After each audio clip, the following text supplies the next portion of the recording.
When it comes to Yom Kippur, the mode of operation is pretty obvious. Everybody knows what Yom Kippur is all about. Even little children understand Yom Kippur is about fasting, inflicting oneself, and gaining atonement, kapara, forgiveness from Borei Olam. Even my little daughter, Shtia B'riya, 6 years old, she comes to me on Friday night. Fast just started. So I went to shul and I came back. And as I come back, she comes to me and says, Daddy, I'm still fasting. I said, wow, that's unbelievable. You're still fasting? So my other daughter comes and says, what are you talking about? 5 minutes after the fast started, you ate. So my daughter turns to her and says, no, it doesn't count. I said, time out. Right? Amazing. So even little kids understand what Yom Kippur is all about. But the question is, what is Sukkot all about? What's the goal, the intent of Sukkot? What am I supposed to internalize? What am I supposed to take with me? How am I supposed to conduct myself on Sukkot? What's the mode of operation? What's the goal? What's the end? When tomorrow was at Hashem, when Sukkot is over, what did I gain? And that's really what I want to talk about tonight, because I think it's very important, and I think that even though the answer is very obscure, it's definitely present. Everybody ready? So let's get started. It's a pasuk, Parashat Emor. And Parashat Emor, the pasuk writes, Basukot teshu shivat yamim. You got to sit in Sukkot for 7 days. Why? Because I want your generations to know, because I've settled, I placed Bnei Yisrael in Sukkot, when I took them out of Egypt. And everybody knows the Gemara Masechet Sukkah, the Firal from Mudbeh. And the Gemara comes and writes, what Sukkot are we celebrating? What exactly are we commemorating? What's the Machlokes of Eliezer and Rabbi Akiva? Right? One rabbi says, it's Keneged Ananei Kavod. It's corresponding to the clouds of glory. And one rabbi says, Sukkot Mamash Asalem. He really made them actual huts to live in. By the way, both are true. They lived in Sukkot as they were sojourning, but they also had Ananei Kavod. 1 second. What exactly was the function of the Ananei Kavod? Well, everybody knows, Mahila, the Gemara Masechet Ta'anit, Dafter Amud Aleph, right? The Ananim came in the merit of Aaron HaKohen. And we know that what happened when Aaron HaKohen passes away, Parashat Chukat, what happens to those Ananim? They disappear. And what happens right away? Ve'avo Kenani Melech Arad, Vayilachem B'Yisrael. Right? Melech Arad comes and he starts fighting with Bnei Yisrael. So the rabbi's right. Because the entire time they were sojourning, as long as they were circumvented, they were surrounded by those Ananim, they were invisible. Bnei Yisrael were hidden. They were concealed. Nobody knew who they were. Nobody knew where they were. And therefore, the second Aaron HaKohen passes away, and those clouds evaporate, right away, Bnei Yisrael are revealed. We now know where they are and what they're all about. So it's very possible that Sukkot is all about a term in Judaism called Siniut. And I don't mean Siniut modesty, I mean Siniut privacy. That a person has to, on Sukkot, privatize his life, to conceal his life. And that's really what Sukkot is all about. And I'm going to prove it to you, by the way. I'll prove it to you. Mishnah Sukkah, the second Perek, the second Mishnah. Is that me? That's amazing. Comes and writes the following. What signifies, what constitutes a kosher Sukkah? Shetzilata merubah mehamata. It has to be that there's more shade than sunlight. Again, this idea of being covered, of covering yourselves. Now the question is very simple. What does that have to do with Yamim Noraim? Many times you have two holidays and they're connected. Rosh Hashanah, verdict is given. Yom Kippur, verdict is signed. Pesach, Bnei Yisrael went out, set out to get the Torah. Shavuot, they received the Torah. So we see that there's some sort of flow. But what's the flow between Yom Kippur and Sukkot? What is the connection? Is there a connection? So I want you with the words of Rav Dessler. Rav Dessler comes and says something unbelievable. Listen to the words of Rav Dessler. Tzniut is a very important midah to acquire. It's something that every person should attain. Says Rav Dessler, especially for a Baal Teshubah. Someone who repents, who comes close to Borei Olam, who nears towards his Father in Shamayim. The one midah you have to retain is the midah of tziniut, of privacy. And the idea is very simple. Why do I have to be tzanu if I'm about teshuvah? The answer is very simple. Because many times the things that we do, all these transgressions that we transgress, all the violations that we violate, all the impurities, all the iniquities, all come because we want to impress somebody. All because we want to publicize, because we want to show off, because we want to flaunt. And therefore comes Borei Olam and says, listen, right now you just attained mechilah. Right now you attained atonement. Right now I forgave you. Hide yourself. For 7 days I want you to take yourself and I want to privatize your life. I want to conceal yourself. I want you to go into the sukkah where nobody sees you. And I want you to privatize your life. Because that is the essence of Sukkot. And I'll prove it to you. There's a Pasuk in Micha. Pasuk in Micha says the following. Yani, if you're listening, listen to this. Pasuk in Micha comes and says like this. The sixth Perek in Micha. Here we go. What do you think Borei Olam needs? My 1,000 animals? My streams of oil? What, do you want me to give my child to Borei Olam? Says wait, 1 second. What's going on here? What exactly are we talking about? Says B'Sudat David, Ma'u ha'gemul sha'aseh lo, ki chapar chatat nafshi. Borei Olam just forgave me. How do I compensate him? How do I reciprocate? What do I do to give Borei Olam thanks and gratitude?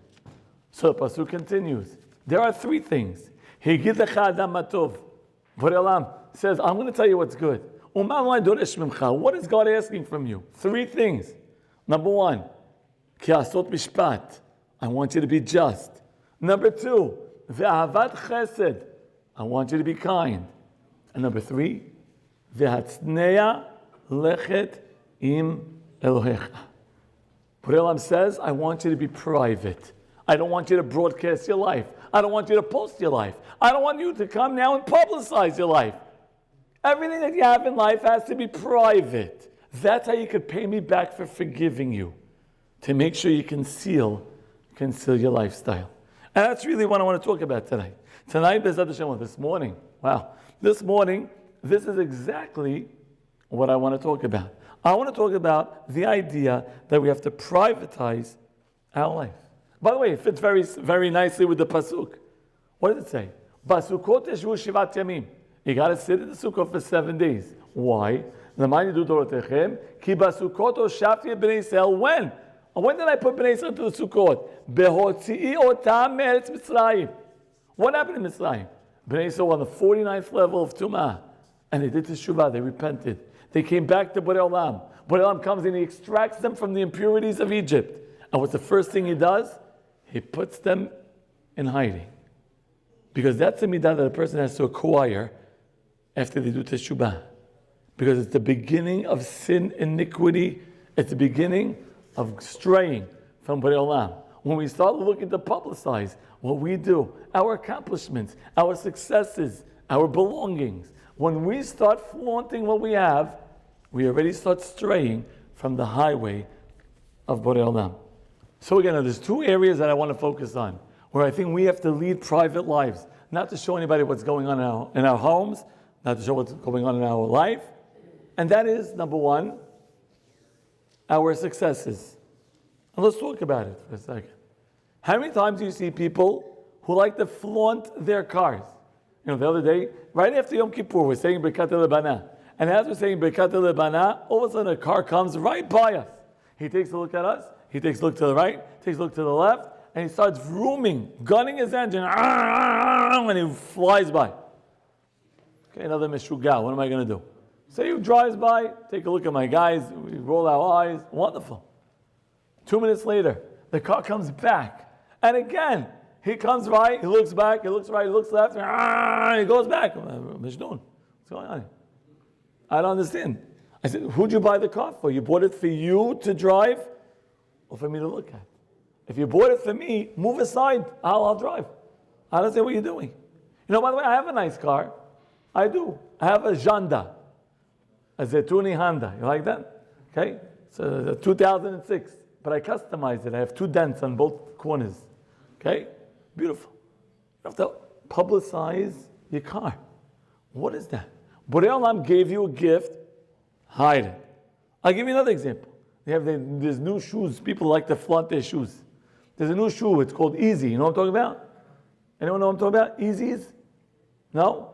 You guys are great. You know what Easies are? Eliezer, Zeytouneh. Never heard of them? They're good.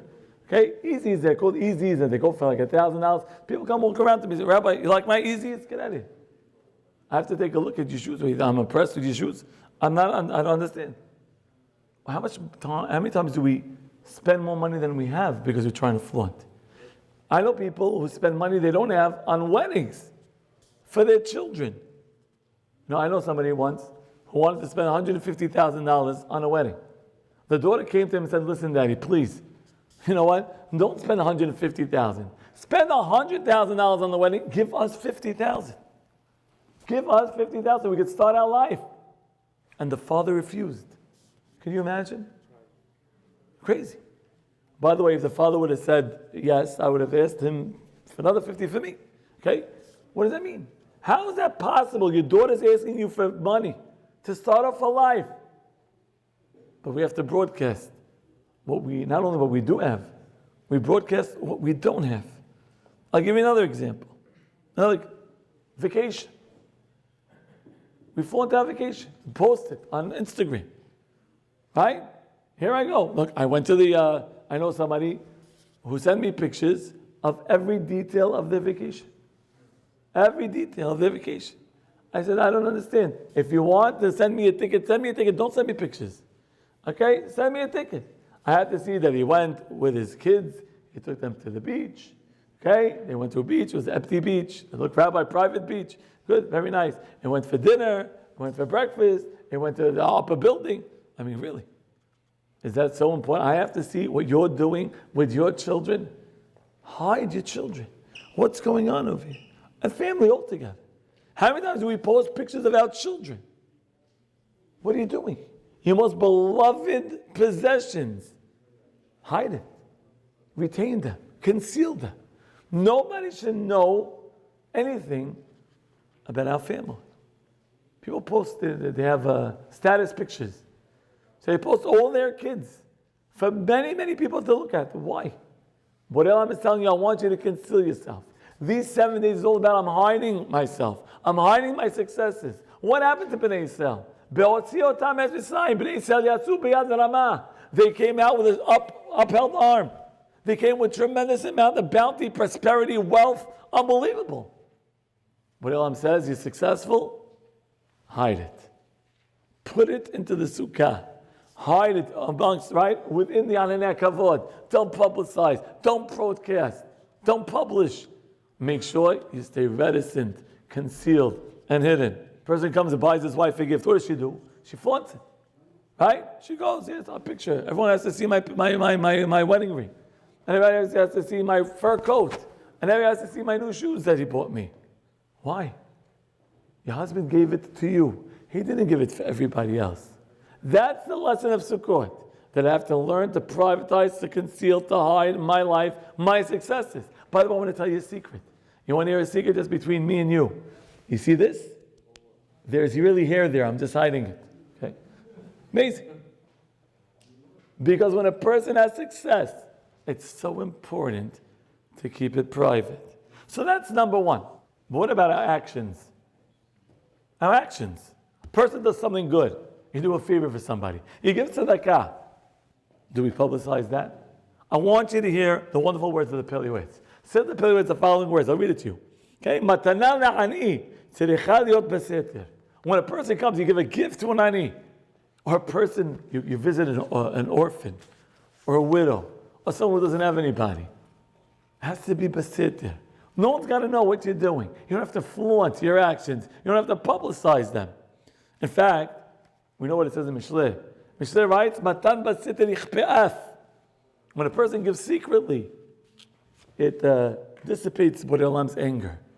The anger subsides when we do it quietly. We have Tefillat Musaf. We say the following words. It's an amazing thing. We say, Borei Olam, ki zocher kol hanishkachot ata. Borei Olam, you remember things that are forgotten. Chacham Ovadia, Zecher Tzadik V'Kadosh Yivracha, comes and says something phenomenal. Listen to what he says. Chacham Ovadia says, what does it mean you remember things that are forgotten? Says Chacham Ovadia, when a person goes up to, after 120 years, and he's standing in front of the heavenly throne, and Borei Olam is right there judging him, and Borei Olam comes and says, listen, what did you do in your life? And a person's shivering. And he says, you know what, Borei Olam, I did nothing. Borei Olam says, 1 second, that's not true. And he reminds us of all the mitzvot that we did that we forgot about. But Chacham Ovadia says that's only if you forget after you do the act. If you forget about it, if you keep it hidden, if you don't publicize, if you don't inform, if you don't broadcast, if you don't publish, if nobody knows what we do, then Borei Olam remembers it. But if we go around and we publicize, and everybody knows what we do, then it's not called nishkach. That's niskar. It's remembered. So then Borei Olam forgets it. When you go up to Shamayim and say, wait, 1 second, Borei Olam, what do you mean? I gave tzedakah. Borei Olam says, yeah, of course, but everybody knew about it. It doesn't count. But Borei Olam, I made shalom bayit. Yeah, but that's very good. But after that, you went around and you told everybody how wonderful of a shalom bayit master you are. You're a maestro. So it's not in the books over here.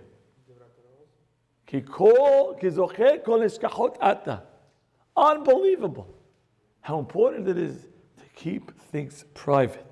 That, by the way, is possibly why Simchat Torah comes when? On Sukkot. Because the Torah that you're going to learn, you just finished the Torah. You just finished, you completed it. It's wonderful. But you got to make sure that it stays in the Sukkah. No one has to know the Torah that you're learning about. No one has to know the Chidushim that you're, well, actually, Chidushim you're supposed to publicize, but you don't have to flaunt them. In fact, we know there's a Gemara Masechet Makot, Daf Kav Gimel Amud Bet. And this is the first time I heard this Gemara. I learned it with my students. It was mind-boggling. It was baffling. The Gemara says, you know what, there's 3 times, right? Behani tlat mileh avdira banan de mishanem b'milayhu.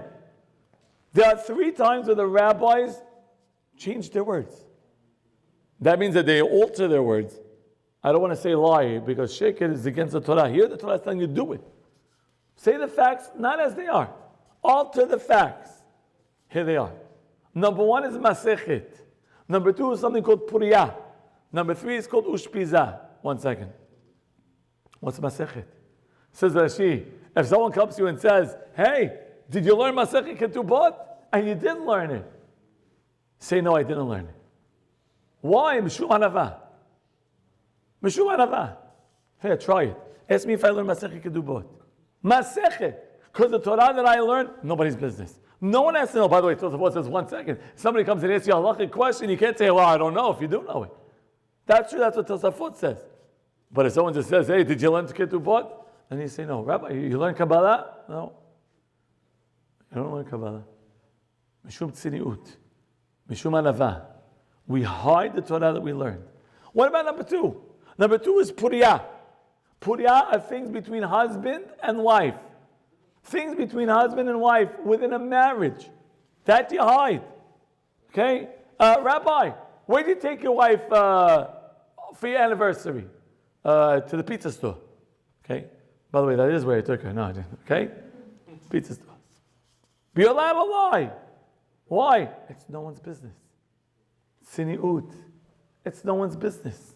What do you get her for anniversary? Right? It's no one's business. And therefore you're allowed to say a fallacy. You're allowed to say something, right, which is not factual. Because your marriage has to be privatized. But the third one is what really bothers me. Says the Gemara, number 3 is called Ushpiza. What's Ushpiza? Says Rashi, let's say you go to someone's house. Okay? For instance, you come out to this Chazak event. It was a wonderful event. And they fed you unbelievably. Okay? Yaniv, any leftovers? I'm taking them. What? You have leftovers? Okay, for me and my wife? And my shul? Oh, you have that much? Shema Yisrael. Okay. How is this joke? Okay, 1 second. So you come to a chazak event, a chazak event is unbelievable. And now you leave, and someone comes and says, did they feed you well? Does Yaniv feed you well? Even though he was an unbelievable host. Says Rashi, you're supposed to say, no, it was okay. What do you mean? No, it's okay? What are you talking about? Why would you do that? It says, Mishum Lashon Hara. Lashon Hara? What do you mean Lashon Hara? It's Lashon Hara if I say he was okay. He was unbelievable. I supposed to say he's great. Nobody liked him. And the answer is, because the Chafetz Chaim writes that there are two types of Lashon Hara. Number one is something which is Genai. It's negative information. Okay? Rabbi Zeytouneh is bold. That's Lashon Hara. Okay? It's true, but Lashon Hara, that's true. Okay, fine. No, it's hidden. Don't forget. Okay, fine. The second one is Davar Mazik. Wait a second. Let's say this guy's a schnorrer. He's a mooch. And therefore, if I tell him, Yaniv feeds you like a king, guess what happens? All the mooches are going to go to Yaniv, and there's going to be no more food for me to take for me in my shul. It's all going to be gone. So it says the Gemara, change the words. Change it. Don't be factual. Bend it. But I think I have another interpretation of the word ushpiza. Because ushpiza means a host.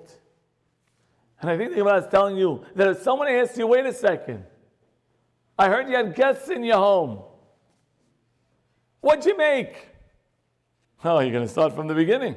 Well, for appetizers, I made kibbeh. You guys eat kibbeh? You know what kibbeh is? You don't have kibbeh. Yaniv, you didn't serve kibbeh tonight? That's it. If there's no kibbeh for leftovers, I'm out of here. Now, okay, you serve kibbeh, lahm ajin, you don't, there's something you guys serve. What is it? I have students that tell me, what's like the main? What? Yeah, that. Okay, and you serve it to him, and you gave it to him, and you treat him like a king. Says the Gemara, don't say that. You treated him like a king, you're a great host, hide it. I put out a little food, whatever. That's ushpizah. Because I have to hide my successes. I have to make sure that I privatize my life. I conceal my accomplishments. It's not for anybody to know. That's what it means, ushpizah. That even, one person, the other day I got a picture. Sent straight to my phone from a family member. And I take a look, and all of a sudden it says, quinoa salad. What's a quinoa? Quinoa salad? I said, first of all, I never tasted quinoa. Give me steak salad, we're talking about. Now you're talking. And number two, I was looking through the picture and I magnified it with my two fingers like this. Okay? And there was no quinoa in the salad. What happened to the quinoa? Must be she got so excited about the quinoa salad, she ate all the quinoa before she took the picture. I said, I don't understand. Why do I have to see what you're making? Why do I have to see what you're cooking, what you're baking? You did something good, you accomplished, you achieved, hide it. Keep it hidden. The Gemara Masechet Tani Daf Cher Amud Bet. Everyone knows this Gemara, right? En beracha shiruya ela b'davar hasamui min ha'ayin. Beracha only resides, is only contained in something that's hidden from the eye. Wait a second. Says the Ben Ish Chai, the Ben Yoyada, beautiful thing. Take the word samui and do the gematria of the word samui. Samach is 60. Mem, 40 is 100. Vav is 6, 106. Yod is 10, 116. And says, wait a second, samui in both eyes. Has to be hidden from both eyes. So 116 times 2 is 232. Says the Ben Yoyada, you want to know what else is 232? The word haberacha. Because when you hide things from your eyes, and you don't publicize, and you don't broadcast, and it's not common knowledge, then there's beracha in that substance. There's a Gemara Masechet Sukkah. The Gemara Masechet Sukkah, Daf Kaf Chet Amud Bet, comes and writes like this: Mitzvah Sukkah Ketzad. What is the mitzvah of Sukkah? Listen very carefully. Unbelievable. Says, Hayu lo kelim na'im, moridam l'sukkah. Right? Machnisam l'sukkah. Moridam l'sukkah. You have nice vessels. You bring them into the sukkah. Until now, I thought that means if you have a nice platter, you bring it into the sukkah. You have nice china, you bring it into the sukkah. But today, I understand the Gemara differently. Today, I understand what it means is if you have valuables, you have a nice car, put it in the sukkah, meaning hide it. No one should see it. You have a nice, suit. No one should see it. My shoes, no one should see. My valuables, kelim naim, machnisam u'nidam b'sukkah. Ochel v'shoteh b'sukkah, says the Gemara. Same idea. What I'm eating, what I'm drinking, private. You know, there are guys who go out to restaurants. Ever do this? You go to a restaurant, and there are people who like to walk by by every table and see what you're eating. Right? One time a guy went like this. I said, "Put your nose in my food, why don't you?" What is that? I don't understand.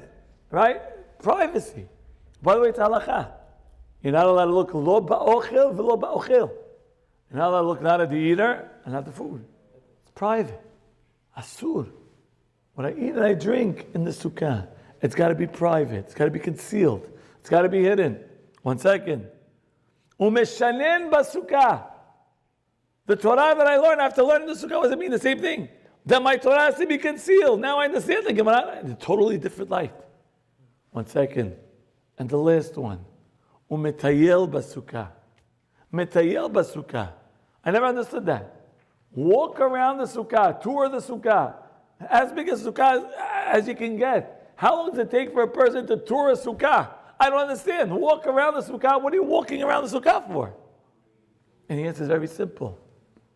The word letayel means when you're taking a trip, you're traveling somewhere, you're going on vacation, basukkah. Nobody has to know where I'm going. No one has to know to where I'm venturing. Nobody has to know where my destinations are to. It stays quiet. It stays private. And by doing so, then I'm able to keep and to contain the beracha. 1 second. How many days do I have to sit in the sukkah?